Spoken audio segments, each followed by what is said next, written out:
एक रोती हुई औरत अस्पताल में आती है। उसके हाथ में एक छोटी बच्ची है, करीबन 8-9 साल की। मेरी बच्ची को बचा लीजिए प्लीज, डॉक्टर को बुलाइए। अरे अरे, ऐसे अंदर कहाँ चली आ रही हो? पैसे है तुम्हारे पास? तुम्हारी हालत देखकर तो नहीं लग रहा।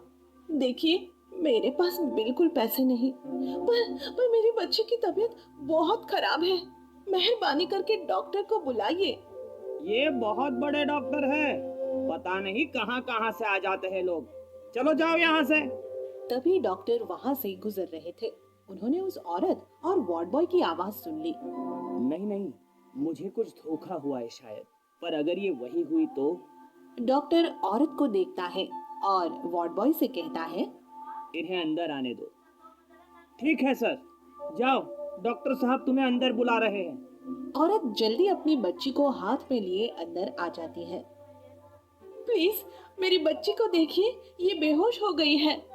डॉक्टर बच्ची को अच्छे से चेक करता है और कहता है, लगता है बच्ची ने कई दिनों से कुछ नहीं खाया, इसलिए इतनी कमजोर हो गई है। हाँ, हमारी हालत ही कुछ ऐसी हो गई है कि। क्या हुआ शारदा? आप मेरा नाम कैसे जानते हैं? शारदा अपने आंसू पोंछकर डॉक्टर को अच्छे से देखती है। भैया, आप? उस दिन के बाद तुम कहीं दिखे ही नहीं। बाल कन्या अनाथ आश्रम। अनाथ आश्रम की केयर टेकर डॉक्टर्स जो यहाँ बच्चियों को 1 महीने तक नर्सिंग का काम सिखाने आए हैं, उनसे बात कर रही है, जिसमें 30 साल के डॉक्टर राजेश भी है। यहाँ कई लड़कियां हैं जो अपने पैरों पर खड़ा होना चाहती है, पर उनका साथ देने वाला कोई नहीं। हम इसीलिए इनकी मदद करना चाहते हैं, ताकि ये नर्सिंग का काम सीखकर अपने लिए कुछ कर पाए। आइए, मैं आपको बच्चियों से मिलवाती हूँ। हम सब आपको यहाँ नर्सिंग की ट्रेनिंग देने आए हैं, जिनसे आप अपने भविष्य को बेहतर बना सकते हैं। मैं जिंदगी में आपकी तरह कुछ बनना चाहती हूँ भैया। भैया? तुमने मुझे भैया कहा? माफ कीजिएगा, अगर आपको बुरा लगा हो तो। अरे नहीं नहीं, तुम मुझे भैया ही बुलाना। मैं हमेशा से चाहता था कि मेरी भी कोई छोटी बहन हो। आज से मैं तुम्हारा बड़ा भाई हूँ, ठीक है? शारदा और डॉक्टर राजेश के बीच में एक प्यारा सा भाई बहन का रिश्ता सा बन गया था। राजेश शारदा के लिए रोज कुछ न कुछ खाने को लाया करता था, और तो और वो आगे चलकर एक अच्छी नर्स बन जाए, इसलिए उसे आगे पढ़ाने के बारे में भी सोच रहा था। हाँ भैया, मैं आगे पढ़ना चाहती हूँ। मैं भी आपकी तरह लोगों की सेवा करना चाहती हूँ। ऐसा ही होगा शारदा। पर दूसरे ही दिन अनाथ आश्रम में एक पति पत्नी शारदा को गोद लेने के लिए आ गए। शारदा इस अनाथ आश्रम की सबसे होशियार लड़की है और बहुत समझदार भी है। वो पति पत्नी एक दूसरे की तरफ देखते हैं और मुस्कुराते हैं। हम इसी बच्ची को गोद लेंगे, और वो भी आज ही। ठीक है शारदा, अपना सामान लेकर आओ। पर मैं नहीं जाना चाहती, भैया मेरी ट्रेनिंग करवाने वाले हैं। तुम्हें इनके साथ जाना ही होगा, हम तुम्हें यहाँ नहीं रख सकते। शारदा को मजबूरन उन दोनों के साथ जाना पड़ा, और जब वो उनके घर पहुंची तो उसके साथ बिल्कुल भी अच्छा बर्ताव नहीं किया जाता था। वो दोनों उससे घर का सारा काम करवाते थे, उसकी पढ़ाई भी बंद करवा दी गई थी। वो दोनों शारदा को बहुत सताते थे, इसलिए शारदा एक दिन उस घर से भाग गई और भागते भागते एक सर्कस में जा पहुंची।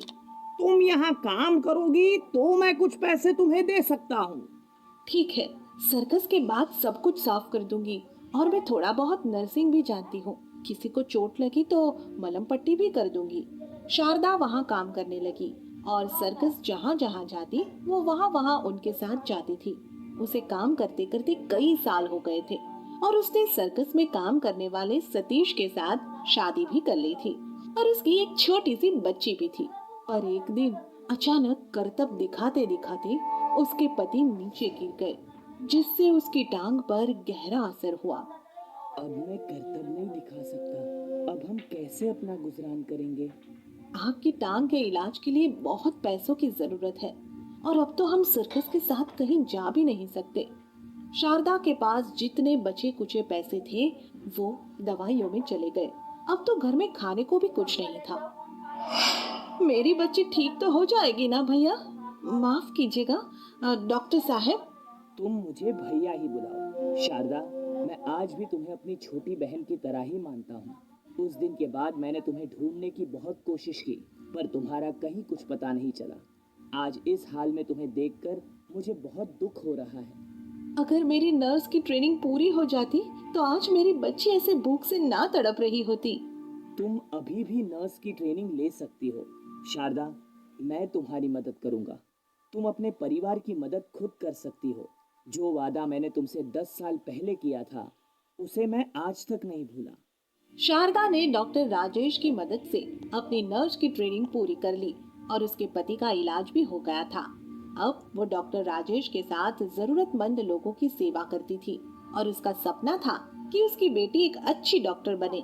जैसे डॉक्टर राजेश ने शारदा की मदद की, वैसे ही वो लोगों की भी मदद करे, जिससे कोई भी परिवार भूखा ना सोए।